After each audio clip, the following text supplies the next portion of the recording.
এগুলো যদি সত্যি আপনারা করেন আর দেশের মানুষ যদি একবার একটু টের পায়, এই স্বৈরাচারের যা হয়েছে তার চাইতে 100 গুণ বেশি খারাপ পরিণতি আপনার হবে। এদেশের উপদেষ্টা মণ্ডলের একজন শ্রদ্ধাভাজন ব্যক্তিত্ব গতকালকে অলরেডি জানিয়ে দিয়েছে, কোন চোরকে এই দেশে আমরা আর বসাতে চাই না। কথা বলেন। এই দেশের সংসদে বসবে তারা যারা বুকে কোরআন নিয়ে সংসদে ঢুকতে পারে। এটা যদি আপনার কাছে ধর্ম ব্যবসা মনে হয়, হ্যাঁ এটাই ধর্ম ব্যবসা। আমি আপনার মতো শুধু সিজন আসলে মাথায় টুপি মাথায় দেই না, আপনার মতো টুপি মাথায় দিয়ে সিজন আসলে শুধু ভোট চাই না, আমরা সারা বছরই মাথায় টুপি রাখি। আজ যারা আলেমদের ধর্ম ব্যবসায়ী বলেন, আজ যারা আলেমদেরকে রাজাকার বলেন, আজ যারা আলেমদেরকে দুনিয়াদার বলে আপনি মানুষের কাছে প্রচার করেন যে এরা দুনিয়াদার হয়ে গেছে, সাবধান। কোরআনে কিন্তু আয়াত এখনো আছে, এটা আয়াত শেষ হয়ে যায়নি। কি শেষ হয়ে গেছে? সুতরাং যারা ডক্টর মিজানুর রহমান আজহারীকে ধর্ম ব্যবসায়ী বলে চালাতে চান, আপনি নিজেই ধর্ম ব্যবসায়ী। কথা বলেন না কেন? আপনি আমার নামেও রাজাকার লাগিয়েছেন। আমার 33 বছর বয়স। কোন কারণে এগুলো করছেন? সাথে থাকলে মুক্তিযোদ্ধার, বাইরে গেলে রাজাকার। এটা তো ওই ফ্যাসিস্টদের কথা।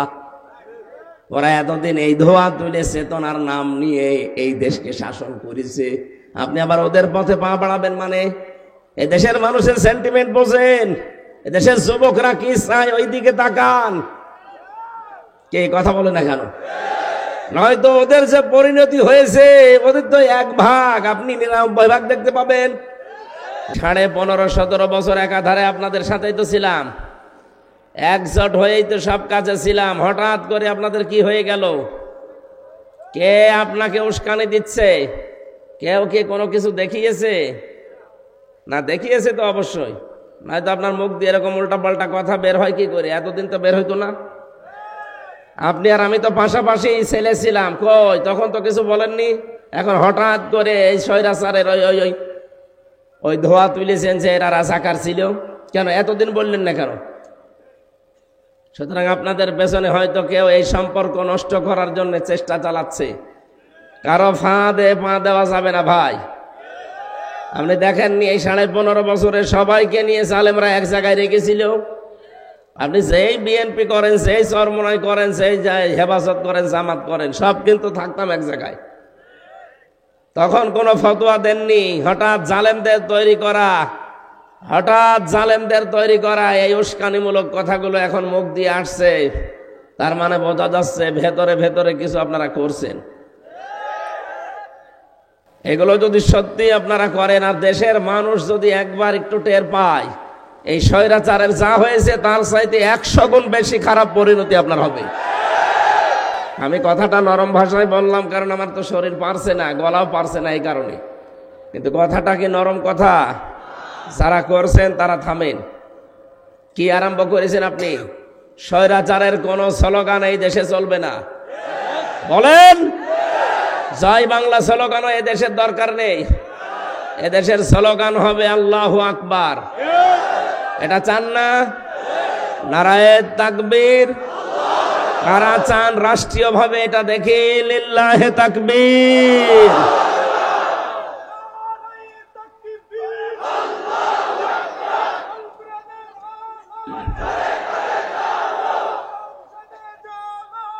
আলহামদুলিল্লাহ। বিজ্ঞান এখন চিকিৎসা বিজ্ঞান প্রমাণ দিয়েছে, কেউ যদি লিল্লাহে তাকবীর আল্লাহু আকবার এটা বেশি বেশি বলে, তার হার্ট অ্যাটাকের সম্ভাবনা কমে যায়। কেউ যদি জয় বাংলা বেশি বেশি বলে, ওর তো মরণ হওয়ার কথা না। সুতরাং এগুলো বাদ দেওয়া লাগবে। বিপ্লব কুমার সরকার এটা কোলাঙ্গার। এই শয়তান জানিয়েছিল লিল্লাহি তাকবীর আল্লাহু আকবার এটা জামাত ইসলামের স্লোগান। এটা কি জামাতের? আমি যে আয়াত পড়েছি তার কয়েকটা আয়াত আগে আল্লাহ এটা শিখিয়েছেন, ওয়াকাব্বিরহু রাব্বাকা ফাকাব্বির। হে নবী, আপনার রবের নামে তাকবীর দেবেন। সুতরাং 96% মুসলমানের এই দেশে তাকবীর হবে কার নামে? এটা যদি কেউ রাজনীতি মনে করেন, এটা যদি কেউ ধর্ম ব্যবসা মনে করেন, হ্যাঁ এইটাই আমার ধর্ম ব্যবসা, এইটাই আমার রাজনীতি, এর বাইরে যা আছে সব দুর্নীতি। কারণ আল্লাহর চাইতে আপনি বেশি সফিগিরি দেখাবেন না। অনেকের বক্তব্য এখন স্পষ্ট বলছে আমরা ভারতকে আশ্বস্ত করেছি, আমরা ভারতকে আশ্বস্ত করেছি এই দেশে উগ্রবাদী মৌলবাদী কেউ মাথা ছাড়া দিতে পারবে না। কেন এই 15 বছর বলেননি? আমরা আশা করব এরকম কোনো কথা মুসলমানদের দিকে ইঙ্গিত দিয়ে আপনারা বলবেন না। আপনারা জাতে মাতাল হলেও যেমন তালে ঠিক আছেন, আমরাও জাতে মাতাল হলেও তালে ঠিক আছি। আমরা জানি কাকে বলতে চাচ্ছেন আপনি, কাকে আপনি মৌলবাদ বলে গালি দেন। এ মৌলবাদ না থাকলে আপনার বাবা মায়ের বিয়ে হতো? আপনি যে আজকে পরিচয় দেন মুসলমান বলে, এই পরিচয়ও থাকতো না, মানুষ আপনাকে জারোর সন্তান বলে গালি দিত। সুতরাং বাঁচিয়ে দিয়েছি আমরা। আর আমাদের নামে এখন যার ওসিলায় খানা হয় তারা আপনি চেনেন না, চেননিস খাইলেন, মোল্লা চিনলেন না। স্ত্রী ডাক দিয়ে বলে, স্বামী কিসের ভয় আপনার? আপনি তো রক্তের সম্পর্কগুলো ঠিক রাখেন। এখানে কত মানুষ বসে আছে, দেখতে মনে হয় খুব ভালো মানুষ, কিন্তু আপন রক্তের সাথে সম্পর্ক ভালো না। নিজের বোনের সাথে সম্পর্ক নেই, জমি দেওয়া লাগবে এই জন্য আগেই সম্পর্ক খারাপ করে ফেলেছে। আরে ভাই, আপনি যদি ইয়াসিন সাহেবের জমি মেরে দেন আপনার একটা গুনাহ হবে, আর আপনার বোনের জমি, ভাইয়ের জমি যদি মেরে খান আপনার ডবল গুনাহ হবে। একদিকে ওনার জমি মারার গুনাহ, আর একদিকে জুলুমের গুনাহ। এক কথা বলেন না কেন? ওনার যে আত্মীয়তার সম্পর্ক রক্তের, ইন্নাকা লা তাসিলুর রাহিমা লা তাকিদ, হে নবী, হে স্বামী, আপনি ভয় পাবেন না, আপনি তো রক্তের সম্পর্ক ঠিক রাখেন। এই জন্য দুনিয়ায় যদি একটু ছাড় দেওয়াও লাগে, স্যাক্রিফাইস করা লাগে, রক্তের সম্পর্ক, আত্মীয়তার সম্পর্ক যেগুলো আছে এগুলো আপনি ঠিক রাখবেন। তাহলে দুনিয়া আখেরাতে যত ভয় আছে আমার আল্লাহ নিজের তরফ থেকে দূর করে দেবে। আর যদি এই ভয়গুলো, এই সম্পর্কগুলো ঠিক আপনার না থাকে, আল্লাহ নিজে কিন্তু এই ভয় আপনার ভেতরে চাপিয়ে দেবে। তখন ট্রাকের চাকা বাস্ট হলে আপনি মরে যাবেন। কথা বোঝেন আমার? তাহমিলুল কাল্লা, আপনি ভয় পান কেন? আপনি তো মানুষের বোঝা বহন করেন, মানুষের ঋণের বোঝা, দুঃখের বোঝা, কষ্টের বোঝা গুলো আপনি হালকা করে দেন, আপনি ভয় পাবেন না। বাংলাদেশে আমরা দেখি অনেকে আরো বোঝা মানুষকে হালকা করা দূরের কথা আরো বাড়িয়ে দেয়। যারা পালিয়ে গেল এরা যে কি করে গেছে দেশটা আপনি জানেন। 42,000 কোটি টাকা প্রতি বছরে তারা পাচার করেছে। এক কথা বলেন না কেন? অনেকে এখন বলছে কই উপদেষ্টা মন্ডলী এসেছে, কিন্তু এই দেশে তো জিনিসপত্রের দাম কমে না, কমবে কি করে? শয়তানরা সব ফোকলা করে ফেলেছে। প্রতি বছরে বছরে যদি 42,000 কোটি টাকা পাচার হয়, একটা দেশে থাকে কি? ওরা ব্যাংক লোড করেছে, শেয়ার বাজার শেষ করেছে। এদেশে পদ্মা সেতু বানানোর নাম করে শয়তানরা 32,000 কোটি টাকা মারিং কাটিং করেছে। যদিও এই দেশে 5 তারিখের পর থেকে আমরা দেখতে পাচ্ছি অনেকেই শুধু বড় শয়তানটাকে গালি দেয়। আরে ভাই, শত শয়তানও কম বড় না। পাবনার রোপপুরে ঈশ্বর দিতে এখান থেকে কত কোটি কোটি টাকা এই ছোট শয়তানের পরিবার, তার মেয়ে, এরা সরিয়েছে। এই জন্য শুধু বড়দার উপরে রাগ করে গালি গালাজ করে শেষ করে দিচ্ছে। অনেকে ছোটটা যে আরো শয়তান ছিল। এক কথা বলেন না কেন? আমি এটা এই জন্য বলছি কারণ বড়টার এখন অবস্থা যা, এদেশের মানুষ এখন ফকিরকে ভিক্ষা দেবে তাও ওকে দেবে না। কিন্তু ছোটটাকে অনেকে রিপ্লেস করার চেষ্টায় আছে যে এইটা নির্ভেজাল। কে বলেছে নির্ভেজাল? এটা আরো বড় শয়তান। কিসের নির্ভেজাল? এদেশে যত টাকা মারিং কাটিং করেছে তার ভেতরে 3 ভাগের 2 ভাগ মেরেছে এই ছোটটা। এদের সাথে যাদের সম্পর্ক বেশি তারা এখন চেষ্টা চালাচ্ছে কি করে দাদা বাবুদের ধরে আবার এই দেশের উপরে ওঠা যায়। এদেশের উপদেষ্টা মন্ডলের একজন শ্রদ্ধাভাজন ব্যক্তিত্ব গতকালকে অলরেডি জানিয়ে দিয়েছে, কোন চোরকে এই দেশে আমরা আর বসাতে চাই না। কথা বলেন। এই দেশের সংসদে বসবে তারা যারা বুকে কোরআন নিয়ে সংসদে ঢুকতে পারে। এটা যদি আপনার কাছে ধর্ম ব্যবসা মনে হয়, হ্যাঁ এটাই ধর্ম ব্যবসা। আমি আপনার মতো শুধু সিজন আসলে মাথায় টুপি মাথায় দেই না, আপনার মতো টুপি মাথায় দিয়ে সিজন আসলে শুধু ভোট চাই না, আমরা সারা বছরই মাথায় টুপি রাখি। এই লোকটার মাথা থেকে সারা বছরে টুপি খুলতে দেখেছেন? বলেন। এই লোকটা যদি কোরআনে কারিম বুকে নিয়ে যেতে পারে সংসদে, আর যদি আইনটা পাশ করতে পারে, মাননীয় আদম স্পিকার, আমরা নামাজের বিল চাই, যদি 151 জন হয়ে যায় 300 জনের ভেতরে, যদি ওই রায়টা কার্যকর হয়ে যায়, জয়যুক্ত হয়ে যায়, এই দেশে নামাজের ওয়াজার কোনোদিন করা লাগবে না। 18 কোটি মানুষ ঠিক আসরের পর থেকে নামাজ আদায় করবে। বলেন।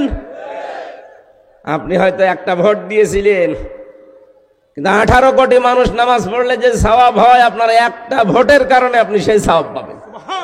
এইটা রাজনীতি হয় কি করে? এইটাই তো আসল নীতি। অতাকসিবুল মাদুমা, স্ত্রী বলেন, আপনি তো যে মানুষগুলো এই পৃথিবীতে পোশাক ছাড়া তাদের পোশাকের ব্যবস্থা করে দেন, কত মানুষ এই দুনিয়ায়, এই যে শীতের রাত এখন, এই শীতের সময় কত মানুষের কম্বল নেই, শীতে কাঁপতেছে। আমরা আহ্বান জানাবো, যাদের টাকা পয়সা এখনো আছে, কি করবেন আপনার টাকা দিয়ে যদি মানবতার পেছনে ব্যয় না হয়? আপনার টাকা দিয়ে 10 লাখ টাকার কম্বল কিনে বাড়িতে বাড়িতে দিয়ে আসতে পারেন না? এই চট্টগ্রাম বিভাগের এক পীর নামে শয়তান, সে ঘোষণা দিয়েছে, মাওলানা মিজানুর রহমান আজহারীর মাথা নিয়ে আসো, 10 লাখ টাকা দেব। আমার মনে হয় তার কাছে দুদক পাঠানো দরকার। এত বড় শীত চলে যাচ্ছে, কই তাকে তো দেখি না 20 লাখ টাকার কম্বল কিনে মানুষকে দিতে, শীতার তো মানুষের পাশে দাঁড়াতে, অথচ একজনের মাথার দাম আপনি 10 লাখ ঘোষণা করেন। তাহলে আপনার টাকা আছে কত? হ্যাঁ, কথা বলে না কেন? আমার মনে হয় দুদক তার কাছে পাঠানো দরকার, যে দেখেন তো কি আছে।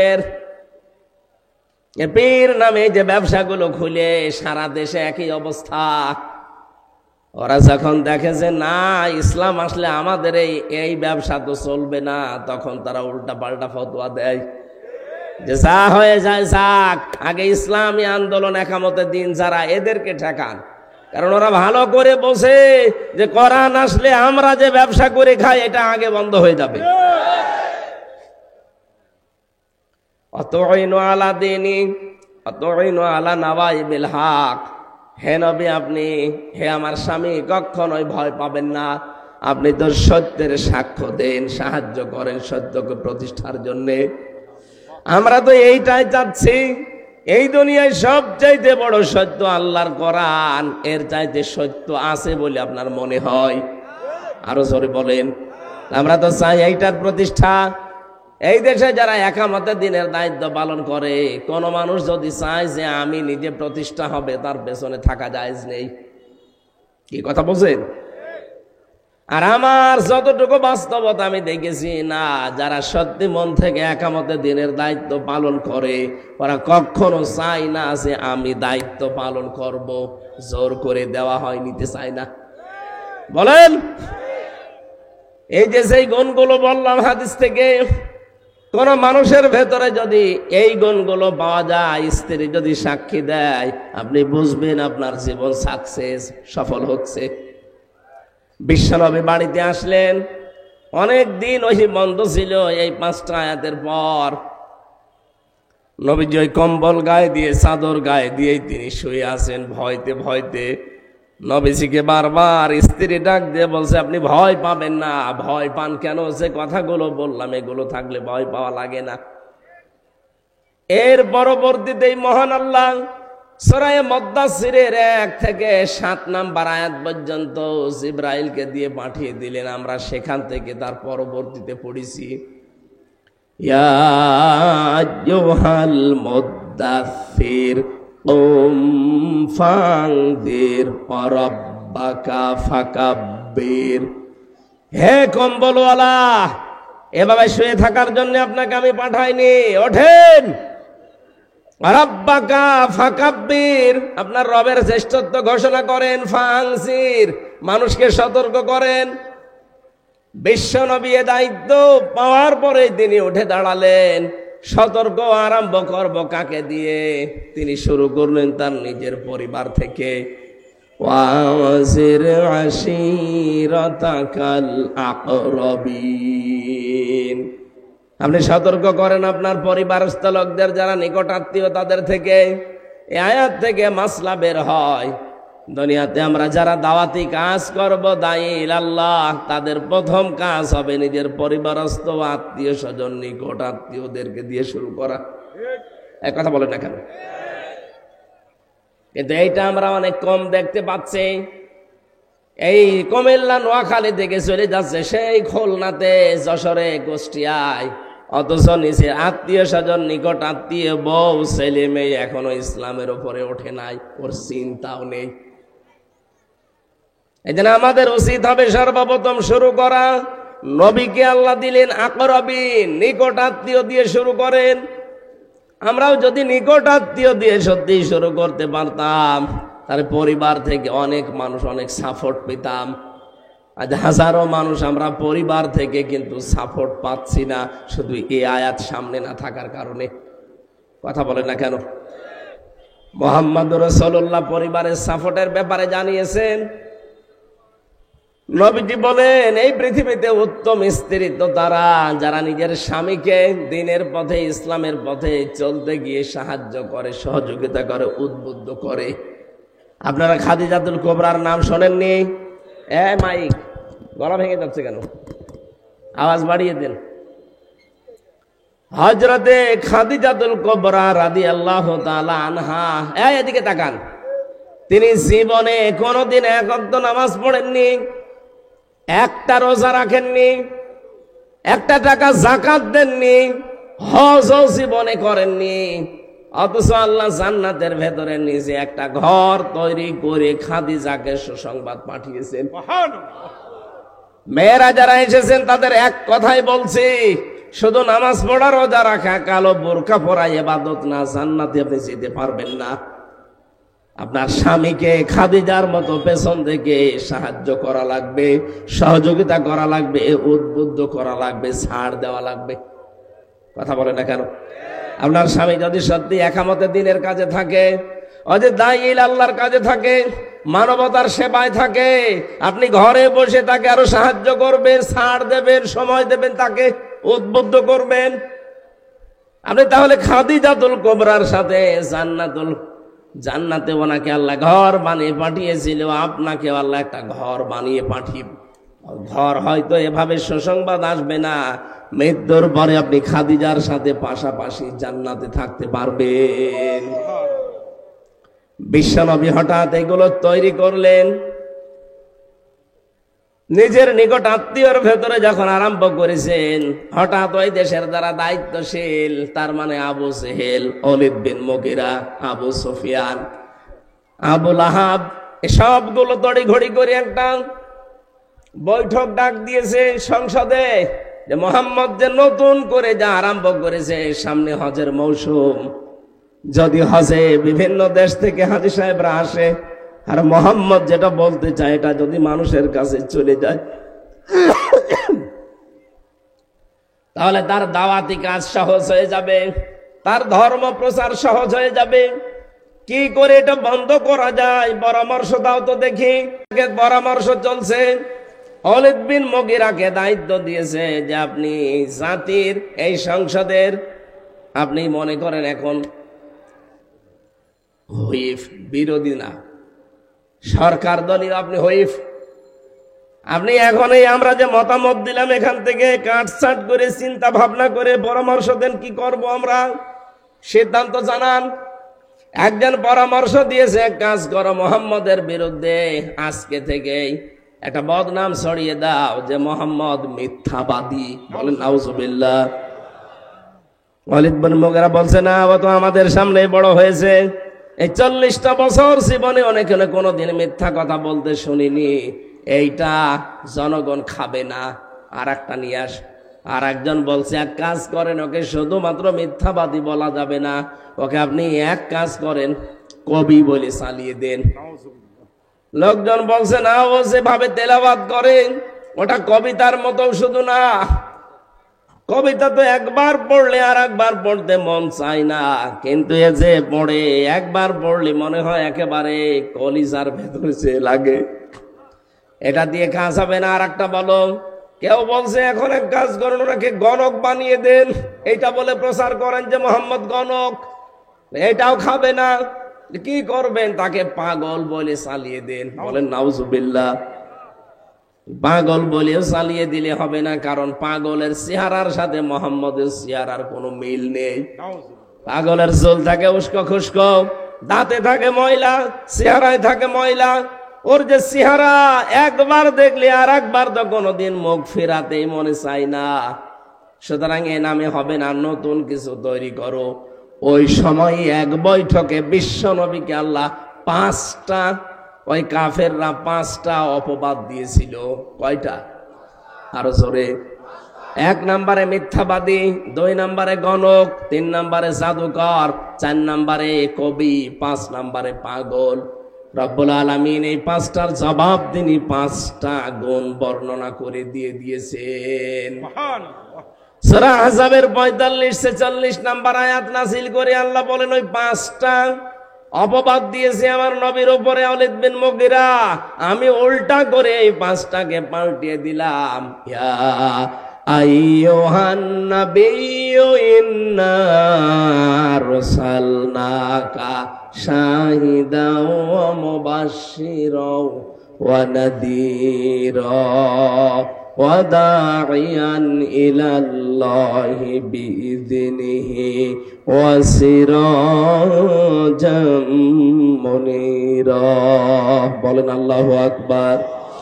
আল্লাহ বলেন, কাকে পাগল বলো, কাকে গণক বলো, কাকে মিথ্যাবাদী বলো, জাদুকর বলো, কবি বলো, আমার নবী হচ্ছে এই পৃথিবীতে শাহেদ, সাক্ষীদাতা। আমার নবী হচ্ছে সুসংবাদদাতা, আমার নবী সতর্ককারী, আমার নবী আল্লাহর দিকে আহ্বানকারী, আমার নবী সিরাজাম মুনীরা, উজ্জ্বল প্রদীপ। আমা সাহিবুকুম বিমাজনুন, কেন তাকে পাগল বলো? তোমাদের সাথে আমার নবী মুহাম্মদুর রাসূলুল্লাহ পাগল নয়। জোরে বলেন সুবহানাল্লাহ।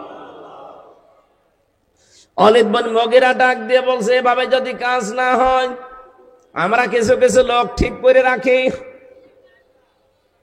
এক কাজ করো, দলে দলে দলে দলে বিভক্ত করে দাও মানুষকে।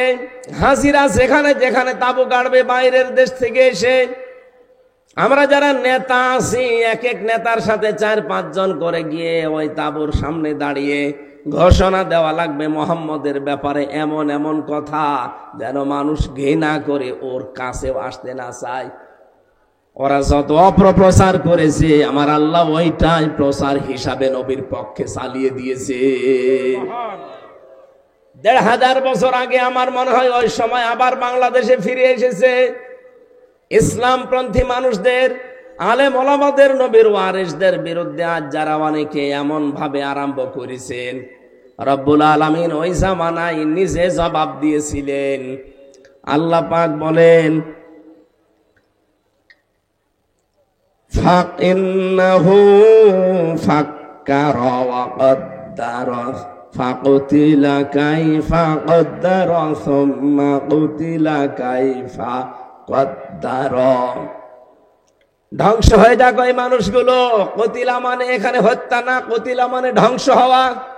আল্লাহ বলেন, আমি লানত দিলাম, আমি বরদোয়া দিলাম, আমি ধ্বংস কামনা করলাম ওই মানুষগুলোর যারা এতদিন আপনার সাথে ছিল, এতদিন আপনাকে দেখেছে, শুনেছে, বুঝেছে, অথচ আজ আপনাকে গালি দেয় জাদুকর বলে, মিথ্যাবাদী বলে, আপনাকে আজ গণক বলেন, কি উল্টা পাল্টা নাম আপনাকে দেয়। আমি আল্লাহ নিজে জবাব দিয়ে দিলাম। আমার মনে হয় এই জবাবটা এখন আমার আল্লাহ দেওয়া দরকার। কথা বলেন এখানে। আমরা আল্লাহর এই বরদোয়াকে সামনে নিয়ে আসছি। আজ যারা আলেমদের ধর্ম ব্যবসায়ী বলেন, আজ যারা আলেমদেরকে রাজাকার বলেন, আজ যারা আলেমদেরকে দুনিয়াদার বলে আপনি মানুষের কাছে প্রচার করেন যে এরা দুনিয়াদার হয়ে গেছে। সাবধান, কোরআনে কিন্তু আয়াত এখনো আছে, এটা আয়াত শেষ হয়ে যায়নি। কি শেষ হয়ে গেছে? সুতরাং যারা ডক্টর মিজানুর রহমান আজহারীকে ধর্ম ব্যবসায়ী বলে চালাতে চান, আপনি নিজেই ধর্ম ব্যবসায়ী। কথা বলেন না কেন? আপনি আমার নামে রাজাকার লাগিয়েছেন, আমার 33 বছর বয়স। কোন কারণে এগুলো করছেন?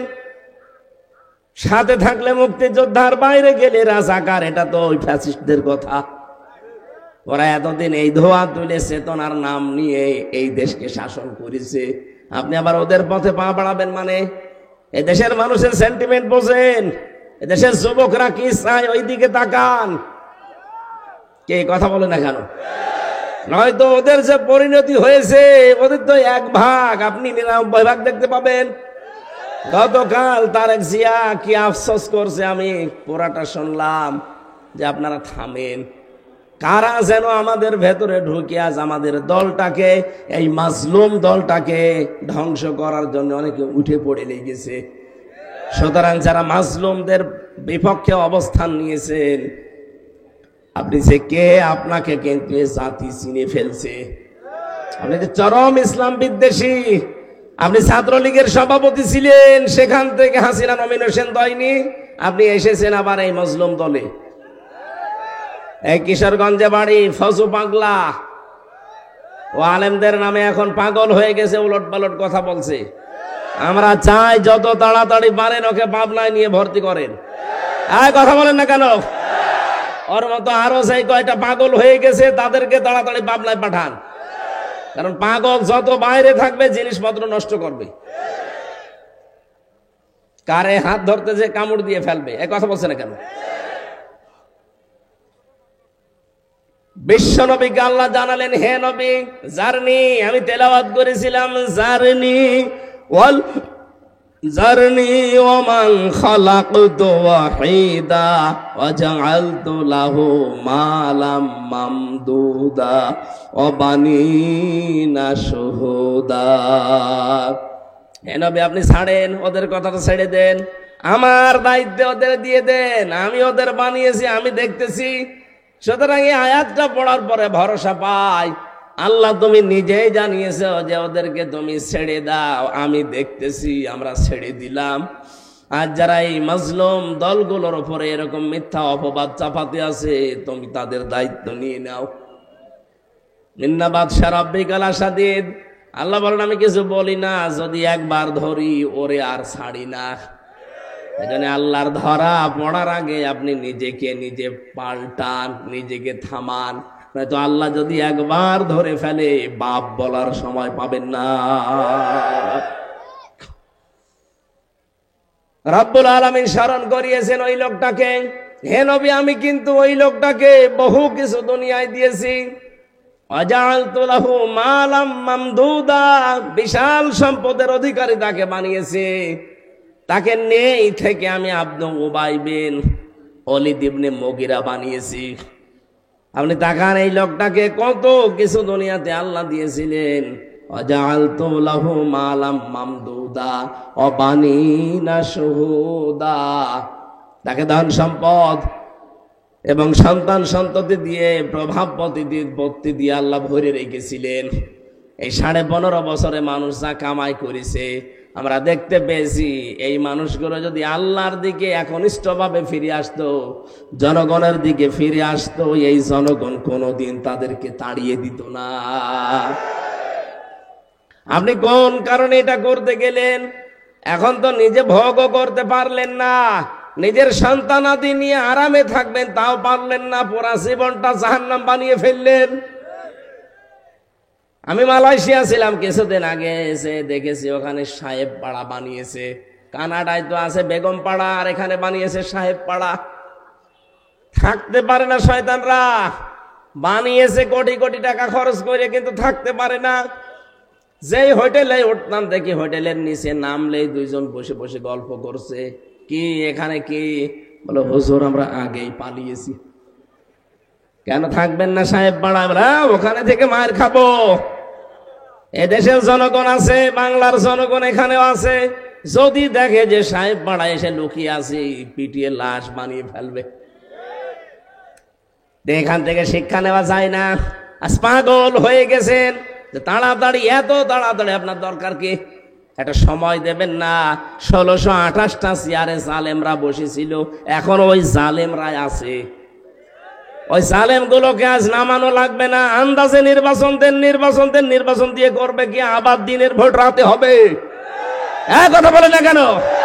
কারণ এই জালেম গুলোকে যদি এখনো সংস্কার না করতে পারেন, এই চেয়ার গুলো থেকে নামাতে না পারেন, এরাই কিন্তু দিনের ভোট রাতে করেছিল। এরাই বিনা ভোটে নির্বাচন দিয়ে 154 জন ডিক্লিয়ার দিয়েছিল। এই জন্য তো আমরা চাচ্ছি হবে নির্বাচন। আমরা নির্বাচনের বাইরে না, বাধাও দেয় না, কিন্তু এটা সংস্কার করে দেন যেন দিনের ভোট দিনই হয়। এক লোক বিয়ে করার পরে বাসর রাতে এখনো ঢোকেনি, শাশুড়ি এসে বলছে, বৌমা কি করবা জানি না, আমার কিন্তু নাতি চাই। আচ্ছা মা সময় দেবেন তো। ননদ এসে বলছে, ভাবি কি করবো আমি জানি না, আমার কিন্তু ভাতিজা চাই, তাও চাঁদের মতো সুন্দর। ঠিক আছে সময় দাও। শ্বশুর এসে বলছে, বৌমা কি করবা জানি না, আমার কিন্তু বংশের বাতি চাই। ঠিক আছে। দাদি শাশুড়ি এসে বলছে, বৌমা কি করবা জানি না, আমাদের কিন্তু পতি চাই। আচ্ছা দাদি সময় দেবেন না। স্বামী এবার এসে বলছে, বউ কি করবা জানি না, আমার কিন্তু বেবি চাই। বউ ডাক দিয়ে বলছে, তোমরা কি সব পাগলের গোষ্ঠী? কেবল হইল বিয়ে, এখনো বাসরও হয়নি, কারো নাতি চাই, কারো পতি চাই, কারো ভাতিজা চাই, কারো বেবি চাই। তার মানে সময় দেবেন না। সংসার হোক 10 মাস 10 দিন যাক, তারপরে তো যার যা চাহিদা সব পাবেন। আমি কি ডাউনলোড করে নিয়ে আনবো?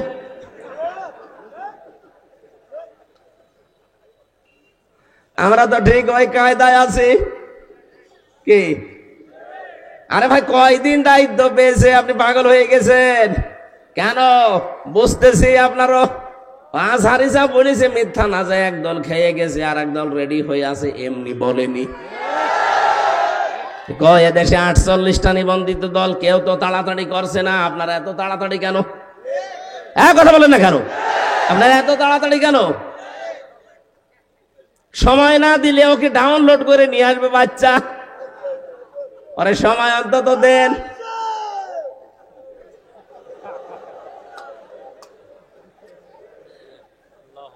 বিশ্বনবী মুহাম্মদুর রাসূলুল্লাহ সাল্লাল্লাহু আলাইহি ওয়াসাল্লামকে আল্লাহ এবার জানিয়ে দিলেন, ওরা যে ষড়যন্ত্র গুলো করেছে, যত উলট পালট নাম আপনাকে দেশে আশেপাশে কথা বলছে, আপনার জবাব দেওয়াই লাগবে না। আমি আল্লাহ এবার নিজে ওর জবাব দিচ্ছি। বলেন সুবহানাল্লাহ।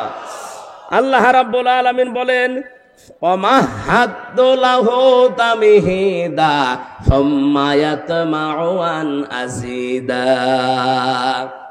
ওই মানুষকে শুধু সম্পদ আমি দেইনি, ওটাকে ভোগ করার জন্য যত রকমের রাস্তা লাগে সব তাকে দিয়েছিলাম। আমি বাংলাদেশে জেলে যাওয়ার আগে জালেমদের বড় বড় মানুষের সাথে মিলে দেখেছি, এই মানুষগুলো দুনিয়াকে জান্নাত বানিয়ে নিয়েছিল। বাড়িতে হরিণ পুষত, খরগোশ পুষত, আর মেয়ে ছেলে যেগুলো আছে এগুলো তো সব আল্লাহর রাস্তায় কাজ করাইতো। ওই যে পাপিয়ার নাম শুনেছেন, আমার পাশের ছেলে ছিল। বাংলাদেশের বিভিন্ন মেয়েদেরকে ও চাকরির নাম নিয়ে নিয়েছে, এই জালেমদের হাতে তুলে দিতেছে, এই জেনেন আনন্দ করেন। আর আমি অমকটা জারি করতে চাই, অমকটা করতে চাই, শুধু সই করে দেবেন। আমি কি বেশি বললাম? আমি নিজে দেখেছি এগুলো। ওরে শেষ পর্যন্ত পারে নাই কেরানীগঞ্জে রাখতে। এই মহিলা এমন উল্ট পালট মহিলা, শেষ পর্যন্ত ওরে পাঠিয়ে দিয়েছে আপনার এই কুমিল্লায়।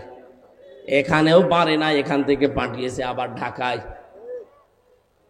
ওরা যে সমস্ত কাজ কারবার করেছে, আনন্দ ফুর্তি, জীবনের যত স্বাদ আহ্লাদ সব মনে আছে দুনিয়ায় পূরণ করে নেবে। অথচ নবীজি জানিয়েছেন, আর দুনিয়া মাজরাতুল আখিরাত, দুনিয়াটা আখিরাতের ক্ষেত, এখান থেকে তৈরি করো ভোগ করার জায়গা কোনটা? আরো জোরে বলেন। আল্লাহ বলেন এমন ভাবে আমি তৈরি করে রেখেছি, ক্বাল আও নাব্বিউকুম বিখাইরিম মিন যালিকুম লিল্লাযীনা তাকাউ ইনদা রাব্বিহিম জান্নাতিন তাজরি মিন তাহতিহাল আনহার।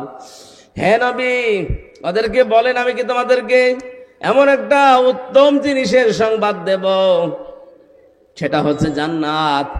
যারা তাকওয়া অবলম্বন করে আল্লাহকে ভয় করে জীবন চালাবে, এই মানুষগুলো শুধু মরতে দেরি হবে, এদের জন্য আমার আল্লাহ দলদেশ দিয়ে বয়ে যাওয়া নদী আর নহর, এরকম জান্নাত দিতে দেরি করবেন না।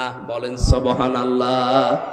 এদেশে যারা একামতে দিনের আন্দোলন করে, আল্লাহর কসম ওরা ওইটা পাওয়ার জন্য সব সময় চেষ্টায় আছে।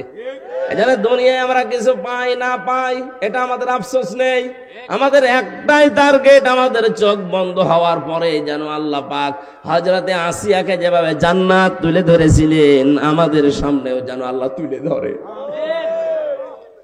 সূরা নাহালের ভেতরে আছে 38 নাম্বার আয়াতে পাবেন, কি 28 নাম্বার আয়াতে, আল্লাযীনা তাতাওয়াফাহুমুল মালায়েকাতু তাইয়্যিবিনা ইয়াকুলুনা সালামুন আলাইকুম উদখুলুল জান্নাতা বিমা কুনতুম তা'মালুন।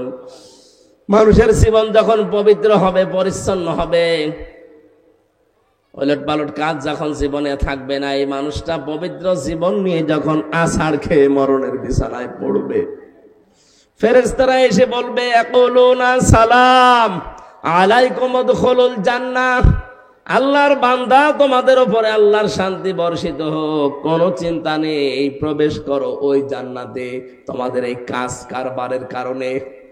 এই জন্য দুনিয়ায় কষ্ট হলেও স্বীকার করে নেন, আপনার জন্য আখিরাতে আল্লাহ বিশাল একটা ঘর আসিয়ার মতো বানিয়ে রেখেছেন। বলেন সুবহানাল্লাহ।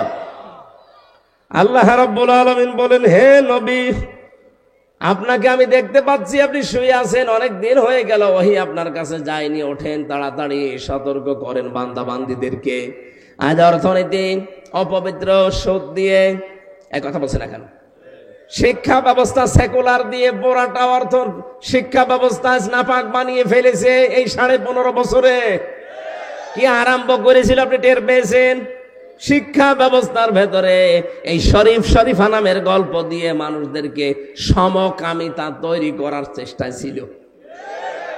নারী আর পুরুষ এ কোনো ভেদাভেদ থাকবে না, নারীতে বিয়ে করবে, পুরুষে বিয়ে করবে। এটা যদি ওই জালেমরা আজও থাকতো, আর এটা যদি সংসদে কায়েম করে ফেলতো, আদালত ওদের হাতে, বলেন তো আজকে আপনার মেয়েটা জীবনও নিরাপদ থাকতো? মহিলা হোস্টেলে আপনার মেয়ে আছে, আপনার ফুফু আছে, আপনার বোন আছে। এই লোকটা এতদিন ছিল শরীফ, ও বলছে না আমাকে যেমন শরীফা লাগছে, ও গেল, যে বলছে আমি যেহেতু শরীফা আমার এই মহিলা হোস্টেলে সিট দেওয়া লাগবে, দিয়ে দিল। বলেন তো যতই শরীফা দাবি করুক, মালটা কি? বলেন, যেখানে আপনার বোন আছে, আপনার মেয়ে আছে, আপনার ফুফু আছে, যতই শরীফা দাবি করুক, মাল তো শরীফ। আপনার মেয়ের কাছে, আপনার বোনের কাছে থাকলে ওগুলো ঠিক থাকবে? বলেন, কোথায় নিয়ে গিয়েছিল শিক্ষা ব্যবস্থা? টের পাচ্ছেন? এখনো পর্যন্ত অনেক জালেম বলে যে কি করেছে, ওদের সব পালিয়ে যাওয়া লাগলো। কি করেছে মানে কি করেনি? জাতিকে একেবারে জাহান্নাম বানিয়ে ফেলেছিল। বিচার ব্যবস্থার কথা তো আমি জানি, আমার যে বিচারের রায় দিয়েছে হাইকোর্টে, যেই লোকটা বিচারপতি আপনাদের এলাকায় বাড়ি, শেষ পর্যন্ত সে বলেই ফেলেছে যে বিচার ব্যবস্থাকে আপনারা দেশটাকে জাহান্নাম বানিয়ে ফেলেছেন। আপনাদের নিজেদের তৈরি করা বিচারপতি, সে যদি এ কথা বলতে পারে, তাহলে দেশটা আসলে কি হয়েছে আপনি টের পাচ্ছেন। শিক্ষা ব্যবস্থা সেকুলার করে পুরা জাতি ধ্বংস করার লাইনে ছিল। ব্যবসাকে সুদ ভিত্তিক ব্যবসা করে পুরা ব্যবসাকে একেবারে ধনী আরো ধনী হবে। এস আলম 70 থেকে 75 হাজার কোটি টাকা মারিং কাটিং করেছে ইসলামী ব্যাংক থেকে। আর যারা গরিব ওরা আরো গরিব হবে। এই ছিল দেশের অর্থনীতি। সমাজ ব্যবস্থার দিকে তাকান, টাকা দিলেই বিচার উল্টিয়ে যায়, এরকম ব্যবস্থা ছিল না সমাজে। রাজনীতিতে কি ছিল, এটা তো আরো মারাত্মক। আল্লাহ বলেন, হে নবী, সব জায়গায় চলছে এরকম কাজ কারবার, আপনি বসে আছেন, শুয়ে আছেন, মানে ওঠেন, জাতিকে আর সতর্ক করেন, এই জায়গাগুলো থেকে জাতিকে মুক্ত করেন। রব্বাকা ফাকাব্বির, রবের বড়দের কথাগুলো ওই জায়গায় থামান, ওই জায়গায় কায়েম করেন। সিয়াবাকা ফাতাহির, আপনার পোশাককে পবিত্র করেন। এখানে সিয়াব মানে শুধু পোশাক না, আপনার অন্তরকে পবিত্র করবেন, আপনার চিন্তাকে পবিত্র করবেন, আপনার বিশ্বাসকে পবিত্র করবেন। এই বাংলাদেশে যারা সত্যি একামতে দিনের দায়িত্ব পালন করে, যারা একামতে দিনের নেতা কর্মী, এদের বিশ্বাস, এদের ঈমান, এদের আকীদা সবচাইতে নির্ভেজাল। অথচ এই মাসলুম দলটার উপরে এই দেশে কিছু কুলাঙ্গার আছে, তারা এদের উপরে দোষ চাপিয়ে দেয় আন্দাজে মিথ্যা, যে এরা নাকি সাহাবী বিদ্বেষী, এরা নাকি আল্লাহ বিরোধী।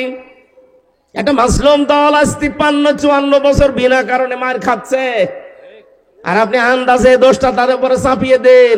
আপনার কি বিশ্বাস ফাঁসির দড়ি কোনোদিন গলার কাছে নিয়েছেন? আপনি যাদের বলেন যে আকীদা ঠিক নেই, এই মানুষটা তো ফাঁসির দড়ি গলার কাছে নিয়ে জীবন দিয়েছে। আমার নিজে সাক্ষী, আমার সামনে দিয়ে নিয়ে যাচ্ছে রে সবগুলো। এই মাজলুম দলের উপরে আন্দাজে উলট পালট দোষ দেবেন না। কিয়ামতে তহমতের গোনা নিয়ে উঠবেন। যেই লোক যে অপরাধ করে না, ওই দোষ যদি কারো উপরে কেউ চাপিয়ে দেয়, ওটা গীবত হয় না, ওটা কি হয়? তহমত। এটা আরো মারাত্মক। আশা করছি আপনারা থামবেন। আপনার পোশাক তো পবিত্র করাই লাগবে। বিশেষ করে আয়াতের তাফসিরে পড়েছি, পুরুষেরা কোনোদিন যেন টাকনুর নিচে পোশাক না পরে। যদি আপনি জান্নাত পান, তারপরেও টাকনুর নিচে পোশাক পরার কারণে এই জায়গাটা জাহান্নামে না চলে আপনি জান্নাত পাবেন না। সুতরাং এই কাজটা আমাদের আজকে থেকে করা যায় না। খালি নামাজের সময় একটু উঁচু করে নেন না। যারা এরকম পায়জামা, লুঙ্গি, প্যান্ট টাকনুর নিচে পরেন, নবীজি জানিয়েছেন কিয়ামতের দিন আল্লাহ তার দিকে নজর দিয়ে তাকাবে না। বলেন নাউজুবিল্লাহি মিন যালিক। অনেকে মনে করে এ আর কি, কতটুকু না, অনেক বড় কাজ এটা। আশা করছি আপনি এই কাজটা থেকে নিজেকে বিরত রাখবেন। আর রুজসা ফাহজুর, মূর্তি পূজা থেকে নিজেকে বাঁচান। আল্লাহ আমাদেরকে হাতে ধরে বাঁচিয়েছে। কোটি কোটি টাকা দিয়ে মূর্তির সংস্কৃতি এই দেশে আরম্ভ হয়েছিল। এই কথা বলেন না কেন?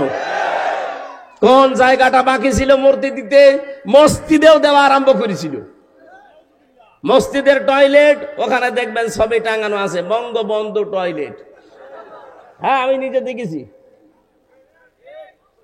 খুলনায় এক জায়গায়, খুলনাতে এক জায়গায় টয়লেট করতেছে, দেখি মসজিদের টয়লেট, ওখানে ছবি টাঙানো আছে, নিচে লিখে দিয়েছে বঙ্গবন্ধু টয়লেট। হয়তো এরকম কোন অনুসারী বানিয়ে দিয়েছে। আরে ভাই, টয়লেটেও আপনার নাম লেখা লাগবে? মূর্তি পূজা থেকে মুক্ত করার জন্য লক্ষ লক্ষ নবী এসেছিল দুনিয়ায়। আমাদের নবী নিজে মূর্তি ভেঙেছেন না বানিয়েছেন? তা আপনি নবীর উম্মত দাবি করে মূর্তি বানাবেন কোন কারণে? ওয়ালা তামনুন তাস্তাকসির, হে নবী, বেশি পাওয়ার জন্য আপনি দান করবেন না। আজ এই স্বভাবটা আমাদের অনেকের ভেতরে আছে। মনে করে বেশি পরবর্তীতে পাবো, আগে থেকে কিছু দেই, পরবর্তীতে ওটা শোধ তুলে নেব না। অলি রাব্বিকা ফাসবির, আবার নবের নামে আপনি ধৈর্য ধারণ করেন। সুতরাং এখন যা চলছে, আমরা এই উস্কানিতে কেউ যেন পা না দেয়। যে যা পাগলের মতো পোলাপ বকছে বকুক, আমরা ধৈর্য ধারণ করবো কার জন্যে? আল্লাহর জন্য ধৈর্য ধারণ করলে ওয়ালিদ বিন মুগিরাকে আল্লাহ যেমন সাইজ করেছিলেন, এদেরকেও আল্লাহ করবেন ইনশাআল্লাহ। ফাইদা নুকিরা ফিন নাকুর ফাযালিকা ইয়াউমাইযি ইয়াউমুন আসির আলাল কাফিরিনা গায়রু ইয়াসির। এখানে আল্লাহ জাহান্নামের এবং কিয়ামতের কিছু চিত্র তুলে ধরেছেন। কিয়ামতে আমরা যেন কেউ ধরা খেয়ে না যায়। ভাই, আমি যে